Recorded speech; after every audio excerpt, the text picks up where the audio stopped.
Морин хуурч хүн гэх юм уу, ер нь ямар нэг хөгжимчин хүн. За би хувьдаа гэхэд морин хуураа ингээд яг өөртөө ингээд давтаад суун штэ тий. Давтаад сууж байгаа тэр мэдрэмж бол одоо намайг асар их юм сэтгэл зүйн юм тайтгарл, тайвшралд авчихдээ. Морин хуур хөгжмөд хэдэн цагаар чинь за 2-3 цагаар давтаад босоход тухайн өдрийн одоо тэр нөгөө нэг толгооноос гарахгүй байдаг ч юм уу, стресс гэдэг ч юм уу те. Тэр бүх мэдрэмжүүд ингээд өөрөөс ингээд бүр ингээд сарнаад алга болсон гэдэг байхгүй. Тэгээ ерөнхийдөө бол ингээд хөгжим тоглож байхдаа, морин уур хөгжим тоглож байхдаа би тэр нөгөө бид нар хаяа нэг ингээд ууланд гараад алхахаар байглаас нэг юм гоё мэдрэмж авдаг шүү дээ. Нэг юм ойн цорхоод дүргэж оронгууд нэг чив чимээгүй анир тэгээд нэг юм гоё шувуу дуугарч байгаа нэг юм тайван мэдрэмж авдаг шүү дээ. Пис мэдрэмж те. Тийм мэдрэмжийг би өөрөө морин уур хөгжмөд давтаад сууж байхдаа тийм мэдрэмж авдаг. Тэгэхээр тэр мэдрэмж надад магадгүй би хүмүүст ингээд юм бас тайлбарлаад чи юм хүмүүс мэдэрч чадахгүй мэдрэмж шүү дээ те. Тэгээд тэр хөг ингээд татаад дуу тоглоод ч юм уу яг өөртөө таалагдах тэр хөгжмийг тоглоо сууж байхад тэр байгальтай илүү ойрхон байх юу гэдэг чинь нэг юм хүмүүсийн мэдхгүй мэдрэмжийг би өөрөө авдаг. Тэгээ би хөдөө гадаа 100 амралтаараа ч юм уу нэг явж байхдаа байнга морин ураа авч явдаг. Тэгээд энд явж байхдаа тухайн аялж байгаа уул ус тий бүх газар ингээд гоё хуурайхаа аялгүй гიშгийг өөртөө дотроос үсгэлж уул ус болгонд өөрийн гэсэн эзэн савдагтай байдаг гэж ярьдаг ч тий. Тэгээд тэр эзэн савдаг болгонд бас хуурайхаа аялгүй гიშгийг би хүргэж ийн гэж би дотроо боддог. Тэгээд бусад хүмүүсээс илүү би тэр эзэн савдууртай холбогдох бас нэг юм боломж надад байдгийн байх шүү гэж би өөртөө баярлалдаг.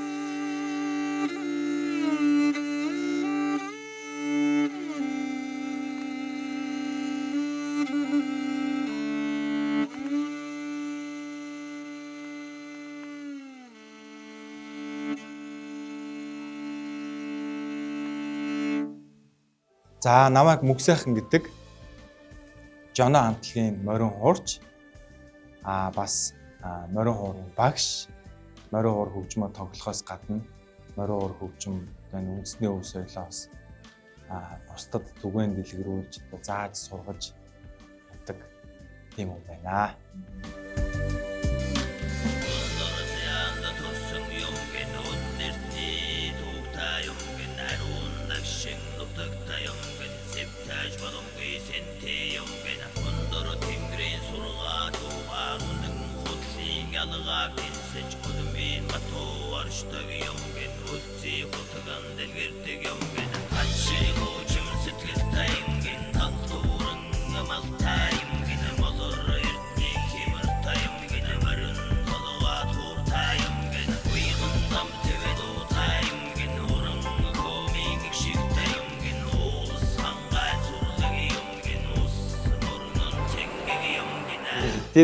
Тэр нэр маань миний нөгөө багын л нэр баггүй. Манай гэр болон манай хамаатнууд баг байхад л Монжиг гэж дууддаг гэсэн. Зарим нь Манжиг, Мөнжиг янз бүрээр дууднаа.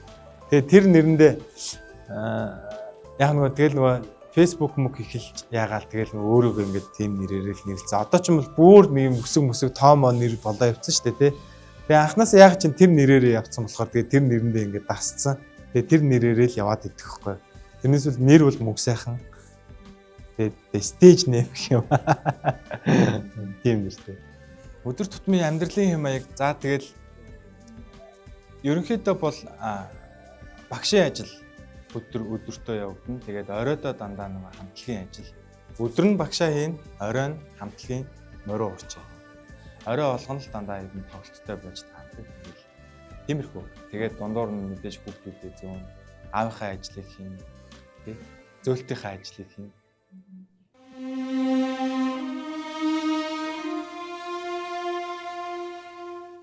Морин уур анх сурж эхэлж яхад бол би одоо аягүй сайн сандаг. Жанцан нурган Монгол аялгау гэдэг нэг бүтээл өгдөг байхгүй. Тэр бүтээлийг би тэр морин уурын дугууланд орж ирснээс хойш тухайн үед чинь кассет сонсдог байсан. Одоо нэг шиг CD мэд байгаа кассетны хөгжмөнүүд байдаг байсан. Тэгээд яаж явж байгаа ч тэр кассетыг олцсон нэг тухайн үед нэг юм нийтийн дуунууд бичсэн кассетны төгсгөл дээр нь 2 дуу трак байдаг гэсэн юм. Тэр 2 дуу заавал хөгжмийн бүтээл гэдэг гэсэн юм байна.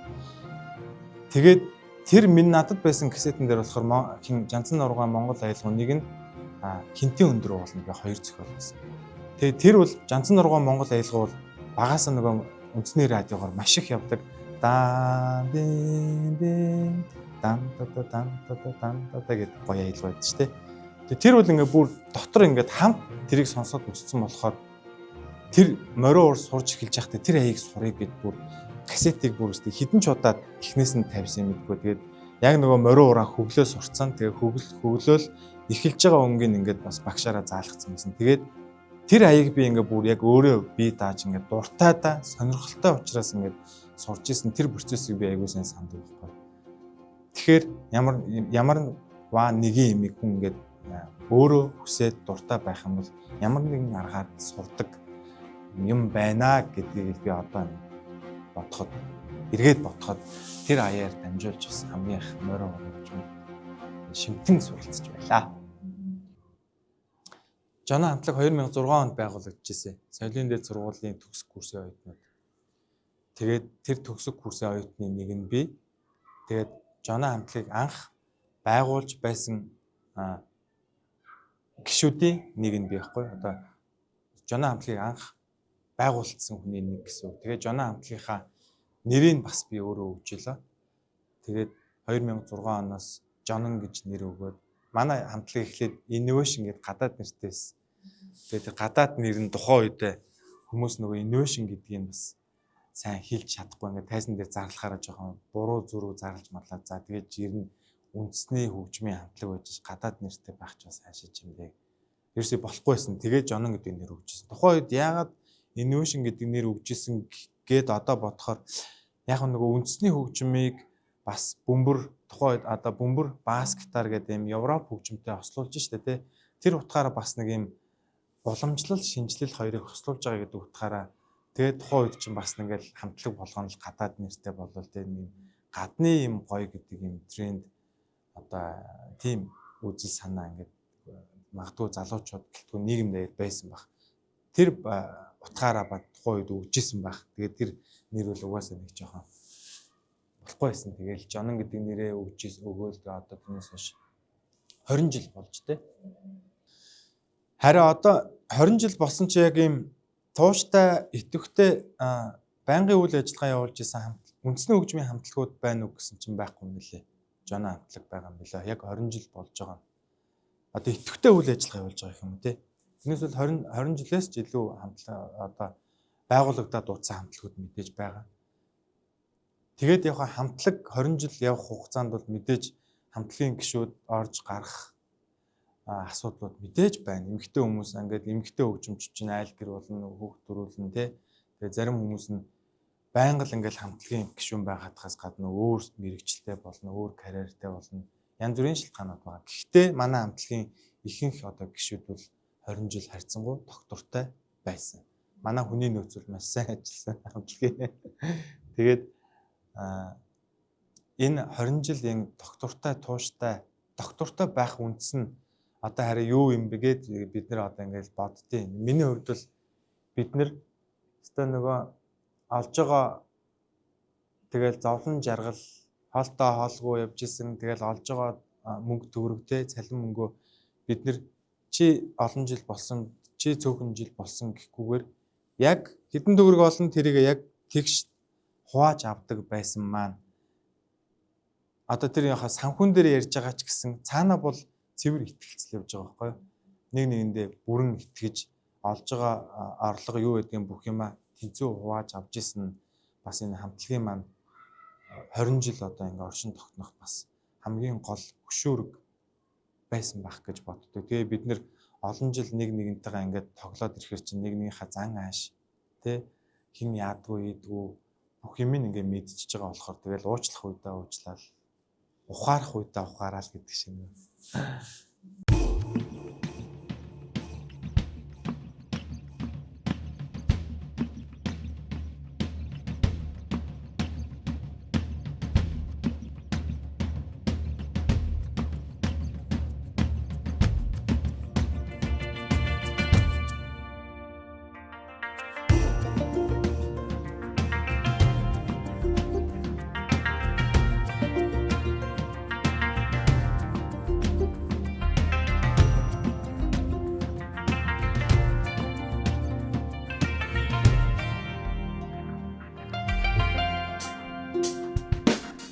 Манай Жоно хамтлаг байгуулагдаад өвөл гэдэг нэг манай бүтээл байдаг.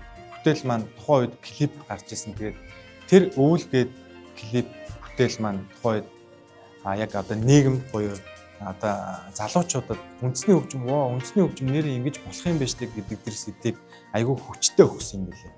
Тухайн үед тэр өвөл гэдэг бүтээл гарсан цагаас гарахад одоо хүүхэд байсан ч юм уу тэр залуучууд одоо ингээд нөгөө ажил дээр гарцсан те одоо 30 30 ч юм уу настай байгаа шүү дээ. Бид нар чинь манай хамтлагийг өвлөөр аягүй сайн мэддэг байхгүй. Танаа тухайн үед чинь нөгөө бас сошиал дөнгөж гарч ирж байсан, YouTube юм платформ дөнгөж гарч ирж байсан. Тэгэл манай тэр бүтээл гарч ирэл бид нар YouTube дээр байрлуулж ирсэн. Тэгээ тэр их цагаас эхлээд тэр өвөл бүтээлээр дамжуулж үндэсний хөгжим бас юм орчин үеийн ийм гоё химнэлтэй орчин үеийн хөгжмийн дууралтуудтай нийцж ингэж болох юм байна гэдэг сэтэл маш хүчтэй гарч ирсэн юм байна. Тухайн үед бид нар тэрийг үл нэг юм мэддэг байсан. Одоо бид нар тэр мэддэг байхгүй. Өвлөөр маш их мэддэг. За өвлийн дараачаас бид нар одоо Big G-тэй хамтарсан Монгол згээ цомог гаргаж ирсэн. Тэр цомог гарснаар бас илүү залуучуудад үндэсний хөгжим, хипхоп хөгжимтэй бас ингэж хосож болох юм байна гэдэг бас нэг оролдлого буюу сэтэл бас нийгэмд зөв нөлөөлөл үзүүлжсэн. Тэгээ ингээ бодоод хад манай хамтлаг үндэсний хөгжмөөр тоглохоос гадна өөрсдийн ая аялгау бүтээлийг гаргахаас гадна бусад артистууд буюу уран бүтээлчтэй хамгийн их хамтарсан гэдэг байхгүй. Одоо тэр дундаа хипхоп уран бүтээлчтэй маш их хамтарч дуу хийсэн гэдэг. Тэгэд энэ мэтэр ингээд манай хамтлаг одоо дандаа доошо залуу генерашн буюу залуу насныхын руугаа чиглэсэн уран бүтээлүүдийг хийсэн байдаг байхгүй. Тэгээ тэр утгаараа бас энэ үндэсний хөгжмийг залуучуудад бас юм түгээн бэлгэрүүлэх тэр үйл хэргийг бид нэр өстой нэр төртөө хийсэн юм байна. Тэр бидний манай хамтлагийн 20 жил болоо хийсэн хамгийн бас энэ хийж бүтээсний бий болгосон үн цэн юм гэж одоо ингээд харж байна.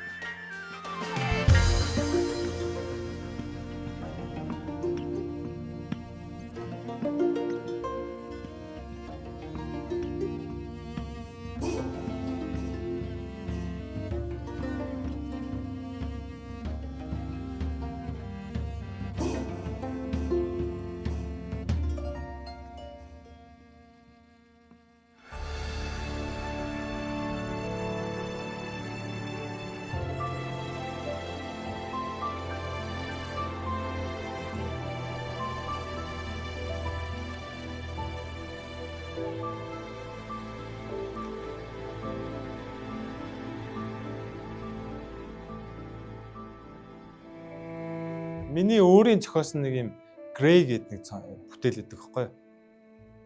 Тэр бүтээлийг маань хин таандар сонсоод тэр дуу юм анх бий болох тэр дуу ингээд бүтээгдэх тийм сэтгэл төрсөн гэж надад ярьсан. Тэр Grey гэдэг тэр аялгау маань болохоор яг нэг юм жоохон тийм boring уйтгартай гэх юм уу. Яг юм би өөрийнхөө сэтгэл тухайн үеийн сэтгэл хөдлөл надад ямар байсан тэр сэтгэл хөдлөл мэдрэмжээл би тэр аяндаа ингээд шингээж зохиосон аялгаа байхгүй. Тэгээ тэрвэр дамжаад одоо тэр дууч гэсэн бас нэг юм жоохон юу талтай шүү дээ тий. Бас нэг юм хайр дурлал тэгээд бас нэг юм бүтлгүй хайр дурлалын ч юм уу тийм талтай сэдвтэй шүү дээ тий. Тэгээд тэр дуу бол анх төрсөн сэтэл нь бол тийм гэж надад ирсэн. Тэгээд тэр дуу тэр миний аянаас inspiration авч одоо хийгдсэн учраас тэр морин уурыг надаар тоглуулах санал тавьсан.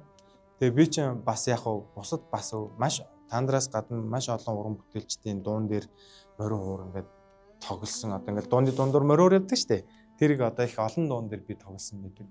Тэгээ тэр утгаараа ч юм ингээд надад нэг аягүй тийм дуршлаг нь ингээд байдаг болохоор ч юм уу. Тэгээ тэр дуутай холбогдсон болооч юм уу. Тэр дуу би тоглож таараад тэгээд дээрээс нь би тэр дууны клип нь бас юм нэг юм таягтай өвгөн байдаг шүү дээ. Тэгээ таягтай өвгөний дүрд би бас айгүй ингээд нэг харагдах байдал тэгээд морин уурч талаас аль талаасаа тохирцсон. Тэрэн дээр нь одоо юу тодорхой хэлэхэд би нөгөө нэг багасаа хүл өвдсөн гэж ярьсан шүү дээ. Хүл өвдөөд тэгээд нөгөө нэг 20 онд би бас нэг юм үе солиулаад түүхний үе солиулаад тэгээд тэрнээс хойш би ингээд таяг тулдаг болсон. Тэгээд юм таягтай болоод ч тийм үү тэр дүрэн дээр нэг юм морин таягтай өвгөний дүр байгаа учраас би ингээд амьдрал дээр таягтай учраас тэр дүрд ингээд айгүйх шууд сонгогдчихээ. Тэгээд ер нь бол тэр клипэнд тоглосон тэр клипэнд морин уурын аялгау гიშгэ шингээсэн бол тийм учиртай. Тэгээд тэр дуу маань бас ингээд нийгэмд бас айгүй сайн нөлөөллийг авчраад залуучуудад тэр нөгөө нэг ном унших сэтэл тий түүхээ эргэн санах сэдэлгээд маш олон талын юм эрг нөлөөллүүдийг авчирж байгаад бас хувь хүнийхээ хувьд бас баяртай байгаа. Тэгээд дээрэс нь Жонон Монжог гэдэг нэг хамтлагийнхаа нэрийг бас дахиад бас ингээд нэг юм бас л олон бас түгэж байгаа хэрэг шүү дээ тий. Тэгээ аль альч талаараа би бас энэ дуу бүтээл бас айгүй тийм ач холбогдол өндөр тийм хамтрал боллоо. Хүмүүст бас юм нэлээд сайхан тийм эрг нөлөөллийг авчирсан бүтээл боллоо доо л гэж бодож байна.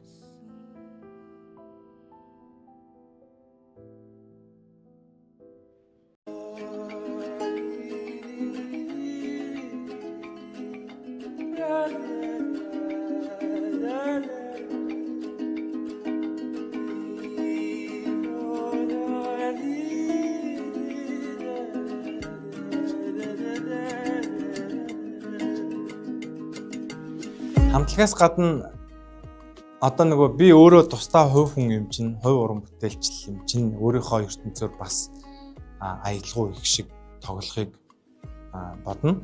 Тэгээ тэрнийхээ дагуу бас юм соло гэх юм уу, хувь уран бүтээл талаасаа бас ганц нэг аялгаунд тоглодог. Тэгээд тэр тоглоод байгаа сэдэл маань юу вэ гэхээр морин уур хөгжим альва юм чинь одоо хөгжих ёстой шүү дээ тий. Хөгжих ёстой. Дээрэс нь түгэж дэлгэрхийн тулд Монгол улсын хоёр ч ерөнхийлөгч үндэсний хөгжим, морин уур хөгжмийг түгээн дэлгэрүүлэх зарлиг гаргацсан.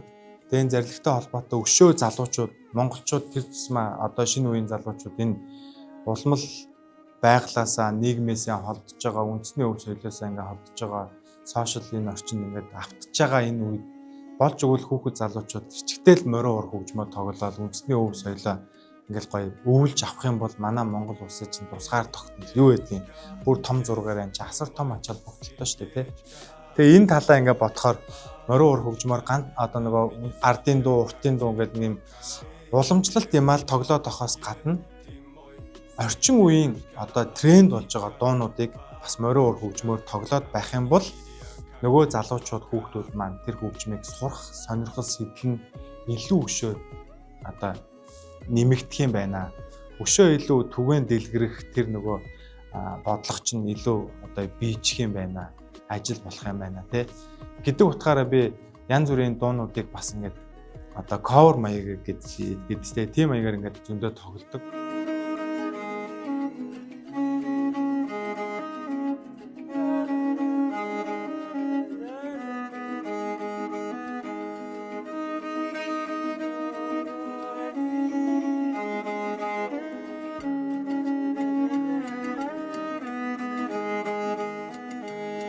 иймэрхүү уран бүтээлүүд айцуудыг бас ингээд тоглодог. Тэгээ тэр нь ч бас хүмүүст нэлийн бас хандлт аваад таалагдаад идэг. Тэгээ тэрийг бас ингээд гоё тогтмол яваад ингээд хийгээд байхаас ингэж боддог боловч бас тэр болгоно бас амжихгүй гэхээр бас одоо хотлоо хэлсэн болох бас болохгүй маа.